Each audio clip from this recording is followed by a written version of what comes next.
Okay, welcome. I know this isn't on in the room, but apparently it's working for Zoom, so they tell me I have to do it. It is my pleasure to introduce Kathy Jacobs, our speaker today.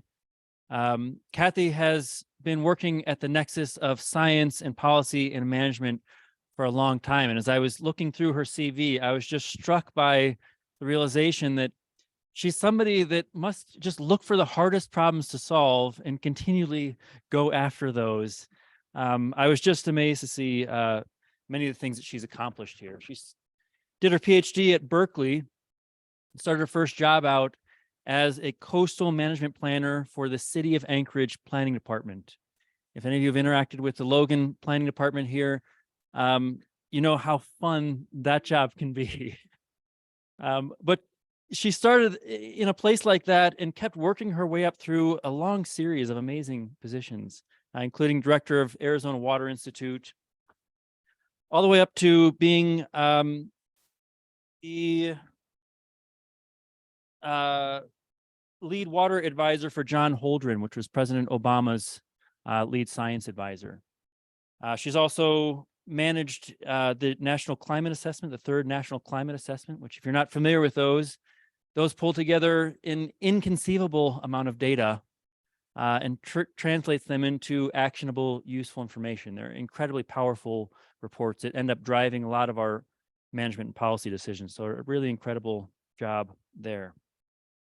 The list of boards and things that she serves on is way too long to go through, but she served on a number of National Research Council committees. Is currently the board of directors for UCAR and lots of other impressive things. So it's a real pleasure to have you here. Thank you so much, and I'll reserve the rest of the time for you. I actually don't get to use that one. No. Well. Well, thank you all for being here. Let me know if you're not hearing me. Are you hearing me okay? Or, all right, a unanimously positive response. Well, first, I just want to thank you all for being so welcoming. I'm very impressed by the sense of community here. Already find it amazing. So I'm hoping you all realize what a special place you all work in. You know, I don't actually think we do anything this nice for our guest speakers at the University of Arizona, but maybe we should. Anyway, I appreciate being here. It's a big honor. And what I'm going to be talking about today is somewhat related to what I'm talking about tomorrow, but today's version is really my passion project. And it's related to the National Climate Assessment, and I'll explain how and why. But it's all related to my perspective that we are basically not keeping pace with the pace of change associated with climate change, and that we really need to escalate our capacity to respond. And of course, we need to do that on both fronts, both adaptation and mitigation. But what I'm going to be talking about today is more focused on the adaptation side of it than the mitigation side. So it was mentioned that I did a stint in DC running the U.S. National Climate Assessment. When I was there, essentially I walked into a vacuum and had to create the system that is now really in place, that they've continued to do through the fourth and fifth National Climate Assessment. But we also established an overall objective that we were going to be focused on a broad-based and sustained process for assessing and communicating scientific knowledge, because we understood that people need to make decisions. And the National Climate Assessment, though it is done at a very large scale, actually brings together people who can make a big difference at local scales and within sectors. And so the whole objective was creating community around the capacity to make better decisions using science. And there's been, you know, a long history of creating these reports, and hopefully they will continue to be generated, but it's just not enough. And so that's really what this whole process I'm going to be talking to you about today is. We all have seen and heard, and every one of the national climate assessments has said, you cannot look anywhere in the globe and not find a sense that the climate has changed that place or that sector or that economy. There are pervasive impacts across the board. I'm guessing you've seen them yourselves, so I'm not going to go into it. But what I do want to talk a lot about today is risk management, because I think that's essentially what we're talking about with adaptation. And there are a series of challenges associated with managing risk. And I've been trying to build sort of an institutional response to that, so far unsuccessfully, but there's always hope. And I have sort of a Don Quixote-like approach, which you noted. It's like, oh, is it really hard? Then I guess I better do it. But anyway, first of all, adaptation itself is really hard, and partly because it happens at the local level often, sometimes regionally, sometimes nationally, but the actual investments are often local. And how is it that we can accelerate across all of these individual places where people are doing their own little experiments without actually comparing notes about what's working? So how can we accelerate climate adaptation if everybody's separately inventing their own wheel? I mean, it's just doesn't make a lot of sense. And then how are we documenting what we're learning from these experiments? The answer is we aren't. I mean, essentially, there is no central way to store information or share information from these adaptation experiments that can help us accelerate the learning. The third is, how can we integrate multiple knowledges? And of course, everyone who comes to a problem comes to it with a different perspective. And obviously, many people have solutions that are inherently different from what the dominant society thinks of as a solution. But we aren't listening to all of those voices, and we're not incorporating them honestly in an unbiased way. And yet there's a lot to be gained from all those perspectives. We also can't just assume that because somebody reported that their project was successful, that it was successful from the perspective of an unbiased observer. In general, people tend to think that whatever it is they did was pretty great. And generally that's what they report. But if you are actually part of a team of unbiased observers, you might come up with very different conclusions than the people who are actually part of that project. And so this issue of defining what successful adaptation is actually a really difficult thing. It's very personal and it's very human, and it involves a whole lot of different perspectives. And if you aren't aware of that, then you might very well be judging a project by the wrong criteria, at least from the perspective of the people who were part of it. And so the biggest challenge across all of these actually is, how do we accomplish both adaptation or risk management and mitigation, or managing greenhouse gas emissions simultaneously instead of thinking of them as separate problems? I will go on and on about that tomorrow, but for today, I'll just mention that's a problem. So some grand challenges here. We need to accelerate informed and equitable adaptation and mitigation at all scales, levels, sectors, and timeframes. How are we going to do that if the federal government isn't willing to? And I'm here to tell you it isn't willing to. We've tried for a long time to get to a place where this kind of information can be accumulated from the bottom up, as opposed to from the government down. And even though the National Climate Assessment makes a major effort to incorporate people from across the country, they tend to be academics. Some of them are practitioners, but it's not a full picture of the perspectives of everybody who's out there. So how can we connect, coordinate, and learn from the people who are on the ground to implement adaptation, prioritizing the experience of practitioners as opposed to academics, government scientists, et cetera? And how can we monitor and document outcomes from the work that we're doing to support decisions? So our perspective, and I'm speaking for a number of people, is that we really need to broaden assessment processes in order to be more of a two-way street, where we're pulling more information in from private citizens and from practitioners, and sharing more information out so the decision makers have a better basis from which to make decisions. So because there's a lot of ecologists in the mix here, I found an ecological example to sort of explain some of the issues associated with assessment. And I'm here to tell you, I don't know a thing about greater sage grouses or grice. I have no idea what the plural of grouses is, but I did find this particular set of graphs to be really helpful. And then I read the paper, and in fact, this paper is about the challenges associated with long-term monitoring. And one of the biggest problems with assessment is that we don't do long-term monitoring particularly well. So that's sort of problem A. But there's also these problems of trying to distinguish the difference between climate change and climate variability. And every time somebody sees a change in the landscape, they think it's climate change, when often it actually isn't. And so how do we distinguish, all of the trends that are going on in these graphs? And I'll try to tell you what's going on here, and someone in the audience will probably tell me that I have no idea. But my understanding is that a lek is a place where the grice hang out, like it's a place.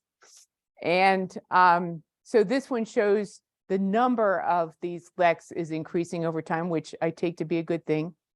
The males per lek is going down across the same trajectory, which kind of makes sense.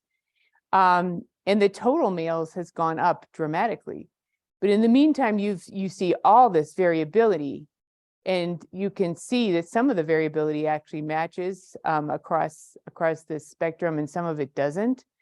The point I'm making here is it's really hard to tell whether, for example, is this a climate change phenomenon because you're seeing a long-term downward trend, or are you actually seeing decadal variability in climate here, as opposed to, are you seeing changes in what's going on with the leks and so forth?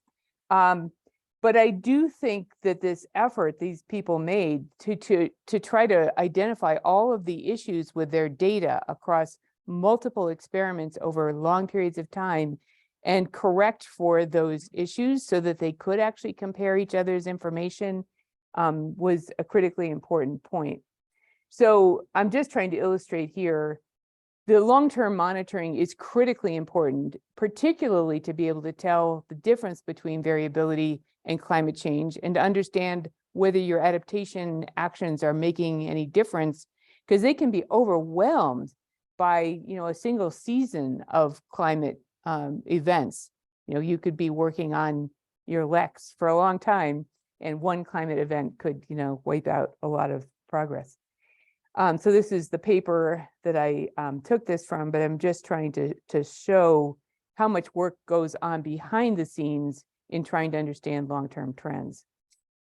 The other point I wanted to make has to do with monitoring deliberately for outcomes. So it's one thing to monitor because you're interested in how many leks there are, or how many beetles there are, or how many geese there are, or trees, or whatever it is.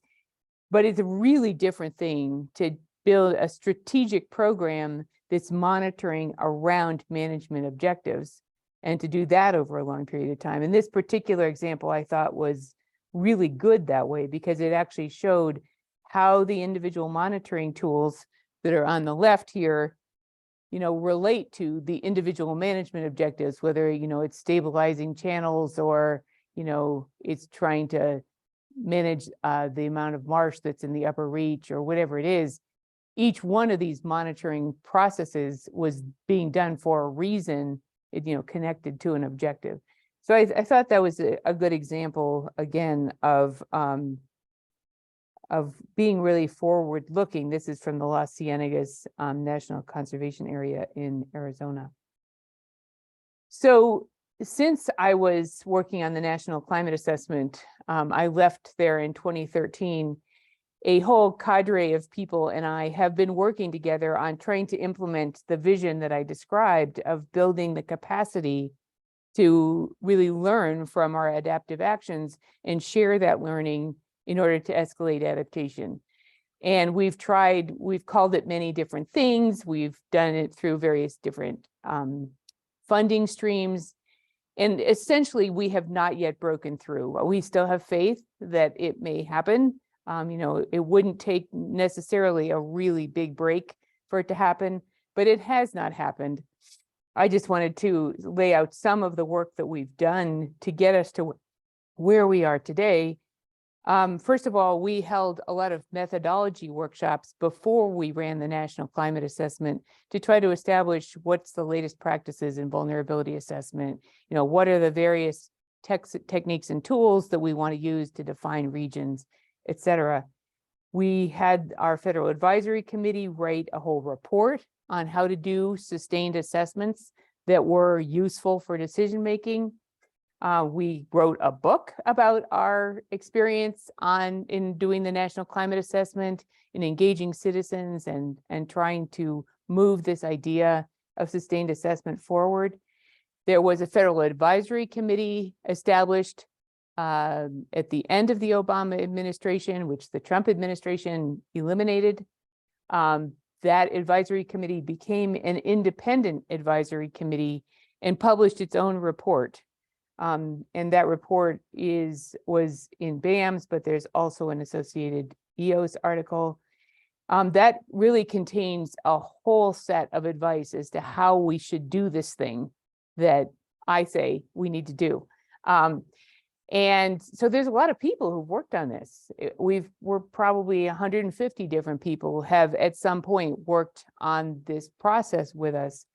But so far, we're still a pretty lean and mean group of volunteers trying to make this thing work. So we held initial workshops funded by a couple of foundations. We've had funding from a couple of universities. But again, we haven't really gotten to the place where it really exists. It's more a figment of our imagination. But we call it the Science for Climate Action Network. That's not the best name necessarily because it implies that it's all about science, when in fact it's all about engagement and decision support and many other things. It's just really hard to explain these things to people.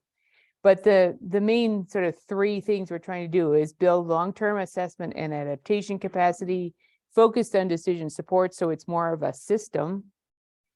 Start from a foundation of existing institutions, networks, and adaptation efforts. There are investments across the landscape, federal investments, universities, private consultants. There are lots of people working on adaptation out there. We don't need to build all the components of this network. We just need to pull it together.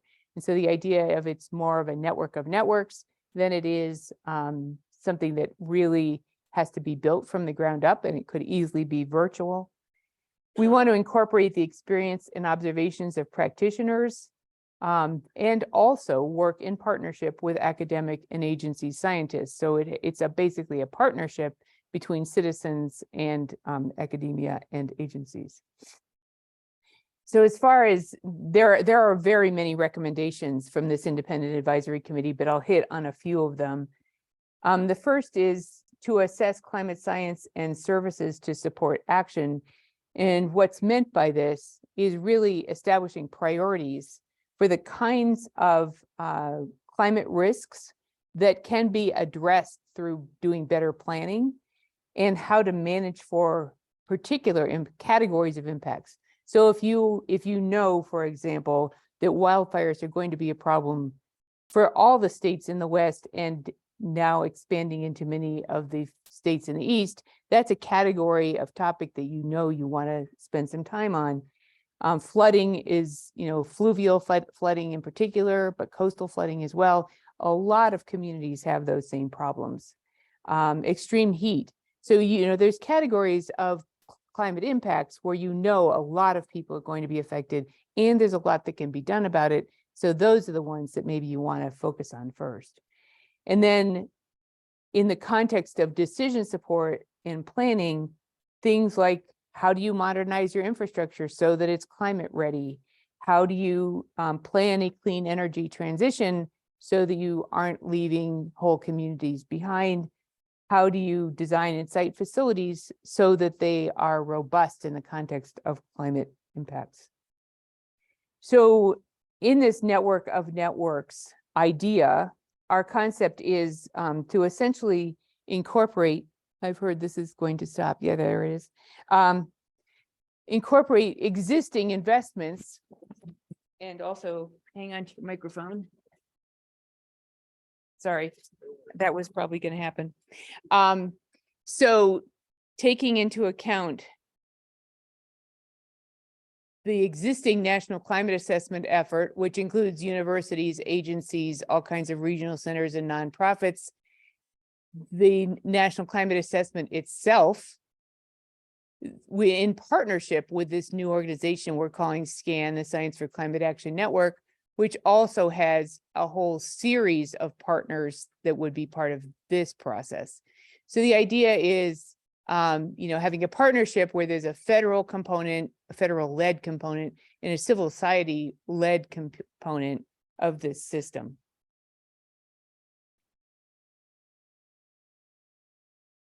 And then another one of the recommendations was to conduct experiments for this sustained assessment to just prove to people that it actually could work. And the idea was focus on recurring adaptation and mitigation challenges, ones that are common across a number of participants, identify case studies, sustain communities of practice, which are people across the board who are experts in this area and can do the kind of assessment I was talking about to evaluate whether this is just self-reported success or it's really a credible outcome, and thereby accelerate adaptation and engaged learning by sharing all of that back out again. So we are currently doing a pilot assessment along the lines of what they suggested, funded by the Department of the Interior. It's actually focused on coastal resilience, which I realize might not be of primary importance to all of you since you're not exactly on the coast. But I think that the lessons that we're learning are definitely worth noting.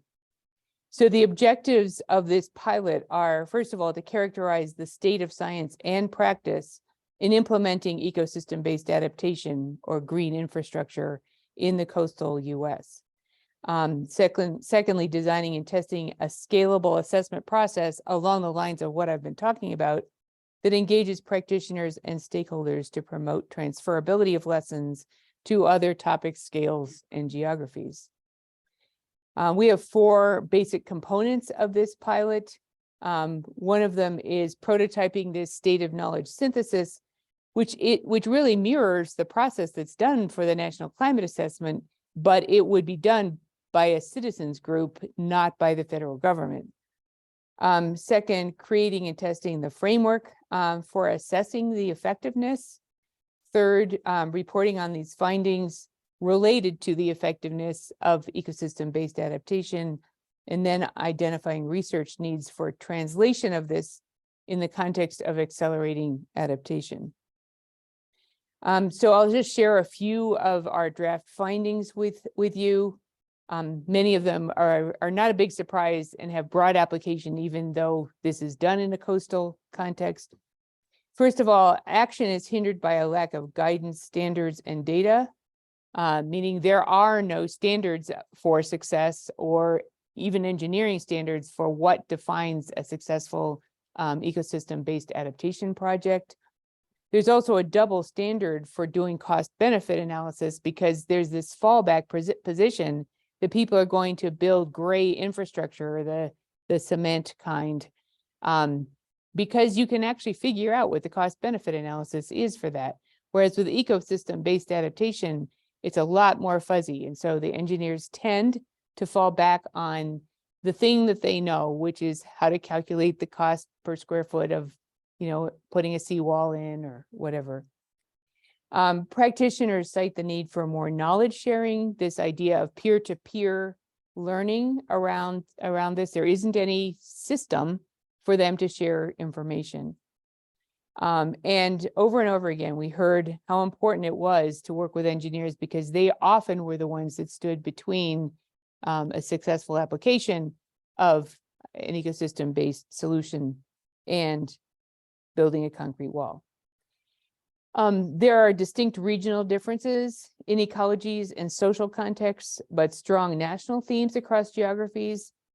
First of all, governance is a big deal.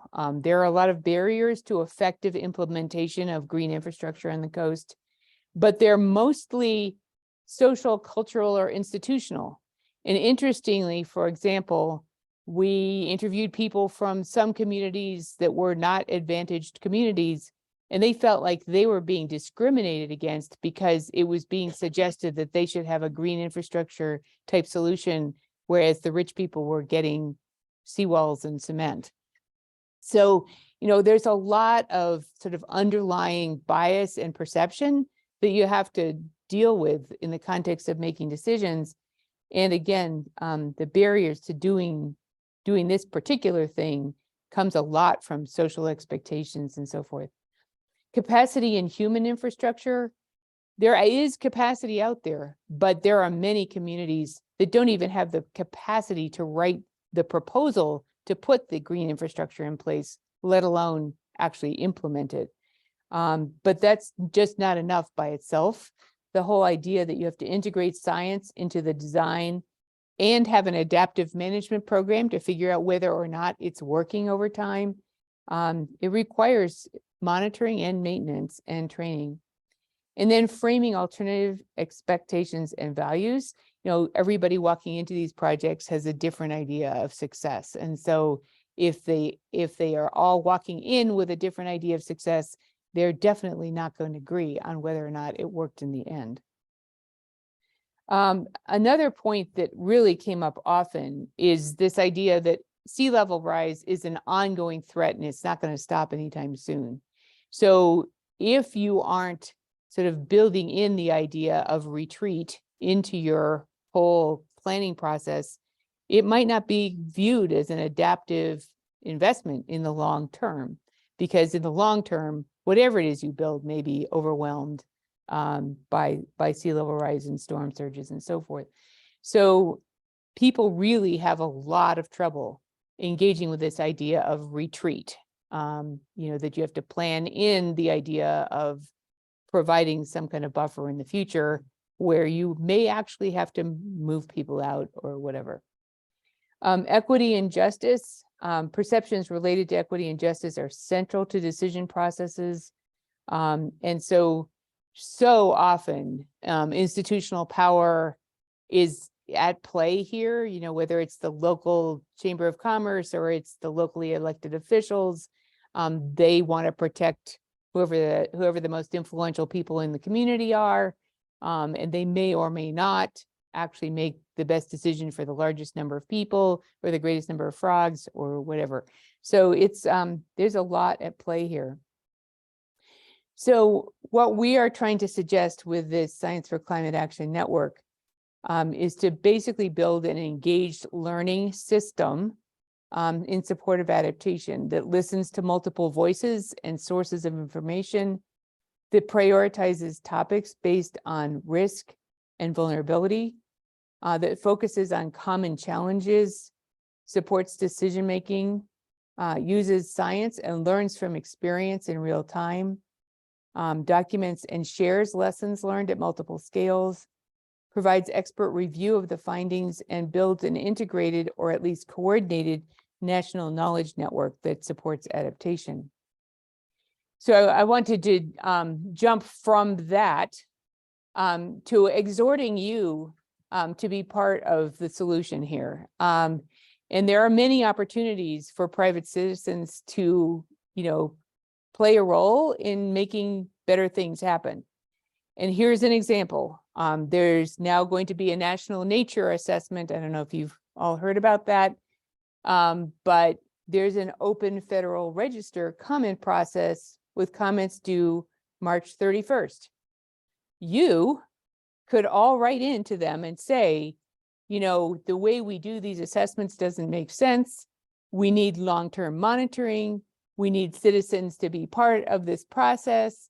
We need people who are on the ground and understand what's happening to be part of figuring out what's working and what's not when people are working on adaptation, et cetera, all the things I just said. So I'm really encouraging you not just to participate in this. You can participate, for example, in the review of the National Climate Assessment itself. The last review has just finished, but I think there's one more. There are lots of ways that what you say as a private citizen can strongly influence the government. And I know it doesn't feel like that to any of you, but having been one of those people who was sitting there reviewing you're required to review every comment that comes in. And if you get a lot of this kind of statement that the federal government needs to be more committed to helping citizens make better decisions, and to do that, we need much more investment in this kind of institution, that would be really helpful. So anyway, this National Nature Assessment is intended to assess U.S. lands, waters, wildlife, and the benefits they provide to our economy, health, climate, environmental justice, and national security, how nature might change in the future, and what those changes may mean for the economy. There's both a National Nature Assessment being done by the U.S. Global Change Research Program, which is what this federal agency notice is about, but there's also a USGS-based assessment that is going to be done of biodiversity, that is going to be an input to this process, as I understand it. So they too may be seeking input on sort of that smaller science report that will go into this broader process. But I know it feels like, you know, what we do in Utah doesn't affect what happens in Washington, but it can and it should. So closing thoughts, these are more things you can write to them if you want to, but sustained assessment of applied knowledge needs to be the foundation for climate services. I don't know if you've all heard the whole argument about how, you know, NOAA has a weather service, you know, they now claim they have a climate service, but the reality is that climate services need to be a whole of government effort. And so far they have not succeeded in doing that. But if you don't have a method of learning from, you know, the cycle of adaptation so that you can feed back information into those climate services, they're going to just keep making the same mistakes. So you need to have a feedback loop, and that's what assessment can do for you, close the adaptation loop. Citizen science and practitioners need to contribute to the state of knowledge in order to support on-the-ground decision-making. You just can't expect people who are not working on the ground to understand what is actually happening there. It requires really being on the ground to see some of that stuff. And then finally, we need a coordinated national, not just a federal system of climate information and services that includes engaged learning processes, like what I've just been talking about. So that is the end of my advertisement for my passion project. And I'm very happy to entertain any questions that you might have. Thanks for your attention.